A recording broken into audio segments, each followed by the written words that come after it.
15वीं सदी की यह कहानी है। किसी एक गांव में बहुत ज्ञानी पंडित रहा करता था।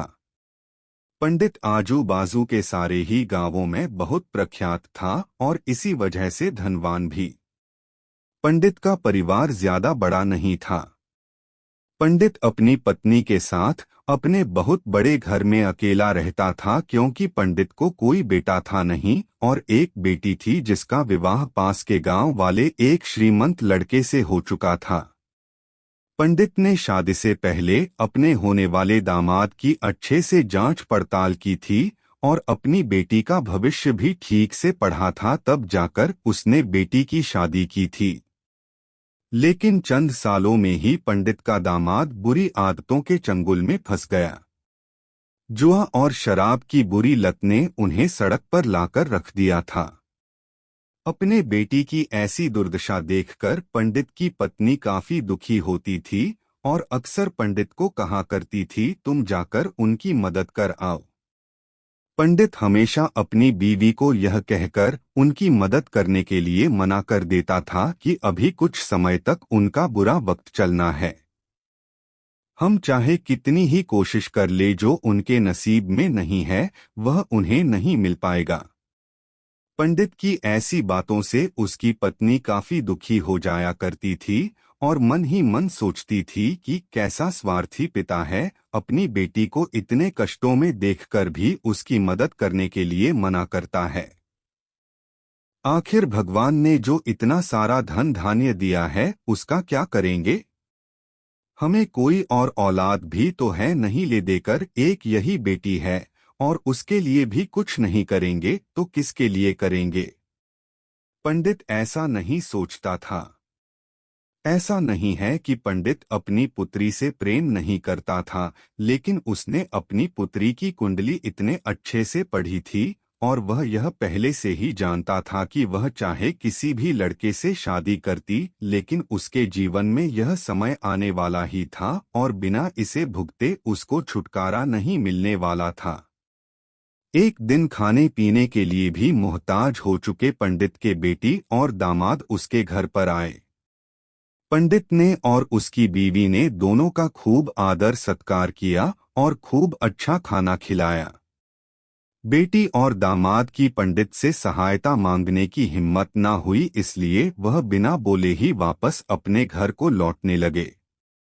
लेकिन माँ तो माँ होती है, पंडिताइन से रहा नहीं गया और बिना पंडित की इजाजत के उसने चोरी छुपे बूंदी के लड्डू बनाकर उसमें सोने के सिक्के रख दिए और बेटी और दामाद को दे दिए, ताकि बेटी और दामाद की कुछ आर्थिक सहायता हो सके। पंडिताइन यह भी जान गई थी कि बेटी और दामाद शर्म के मारे उनसे मदद नहीं मांग रहे थे, इसलिए उसने बेटी और दामाद को भी लड्डुओं में छिपे सिक्कों के बारे में कुछ नहीं बताया। जाहिर सी बात है कि जब वो लोग घर पर जाकर लड्डू खाएंगे तो उन्हें उसमें सोने के सिक्के मिल जाएंगे, इस तरह बिना उनके मांगे ही उन तक मदद पहुंच जाएगी। सोचकर पंडिताइन मन ही मन अपने बेटी की मदद करने के लिए खुश होने लगी। पंडित के दामाद और बेटी उन दोनों का आशीर्वाद लेकर अपने घर के तरफ रवाना हो गए। उन दिनों गाड़ियां तो होती नहीं थी, घोड़ा गाड़ी या बैलगाड़ियां चलती थी। पैसे ना होते तो और चीजों की लेन देन से भी व्यवहार होता था। बेटी और दामाद का गांव पंडित के घर से कोसों दूर था, फिर भी पैसों की कमी के चलते वह चलकर अपने गांव की तरफ निकल पड़े। थोड़े दूर ही चले थे कि पंडित की बेटी के पैर में मोच आ गई और अब उसको चलना भी मुश्किल हो गया। पंडित के दामाद ने जब देखा कि उसकी बीवी अब बिल्कुल चलने में सक्षम नहीं है, तो उसने एक टांगा अपने घर तक किराए पर ले लिया। दोनों पति पत्नी टांगे में बैठकर घर तक पहुंच गए, लेकिन टांगे वाले को देने के लिए उनके पास पैसे थे नहीं, इसलिए पंडिताइन ने जो बूंदी के लड्डू उन्हें दिए थे वही किराए के तौर पर उस टांगे वाले को दे दिए। टांगे वाला बूंदी के लड्डू को लेकर वहां से चला गया। टांगे वाला अपने घर की तरफ जा रहा था, तब उसे एक हलवाई की दुकान दिखी। उसने सोचा कि थोड़े से बूंदी के लड्डुओं से मेरे घर के लोगों का पेट थोड़ी भरने वाला है। इससे अच्छा मैं इन बूंदी के लड्डुओं को बेचकर उनसे कुछ चावल खरीद लेता हूँ। तांगे वाले ने बूंदी के लड्डू हलवाई को बेच दिए। जिस गांव में वह हलवाई रहता था, उसी गांव में एक आदमी ने अपने घर पर पूजा रखी थी और उसी पंडित को उस पूजा के लिए बुलवाया था। पूजा में लगने वाले प्रसाद के लिए उस आदमी ने उसी हलवाई से बूंदी के लड्डू लिए जहां पर उस टांगे वाले ने बेचे थे। हलवाई ने भी उस आदमी को टांगे वाले से खरीदे हुए लड्डू ही पहले दिए ताकि वह खराब ना हो जाए, क्योंकि वह नहीं जानता था यह लड्डू कब बने हैं। पूजा खत्म होने पर दक्षिणा और बूंदी के लड्डू लेकर जब पंडित अपने घर आया और खाना खाने बैठा तो प्रसाद में लाए बूंदी के लड्डू खाते वक्त लड्डू से सोने का सिक्का निकला। इस घटना को देखकर पंडिताइन की आंखों से आंसू बहने लगे। पंडित ने जब पंडिताइन से उसके रोने का कारण पूछा तो पंडिताइन ने पंडित को सब कुछ बताया और पंडित से उनकी बातों पर भरोसा न करने के लिए माफी मांगी।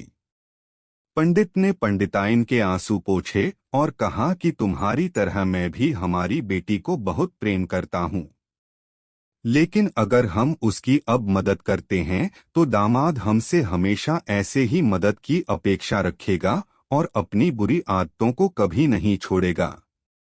पंडिताइन भी अब पंडित की बातों से सहमत हो गई। 2-3 महीने बीत गए। पंडित के दामाद और बेटी फिर से एक बार उसके घर आए और इस बार उनकी परिस्थिति पहले से बेहतर थी, क्योंकि पिछली बार खाली हाथ जाने के बाद दामाद ने नया काम शुरू किया था और अपनी सारी बुरी आदतें भी छोड़ दी थी।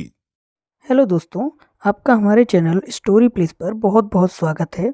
इसी तरह की और इंटरेस्टिंग वीडियोस देखने के लिए हमारे चैनल को सब्सक्राइब करके बेल आइकन जरूर दबाएं। Thank you.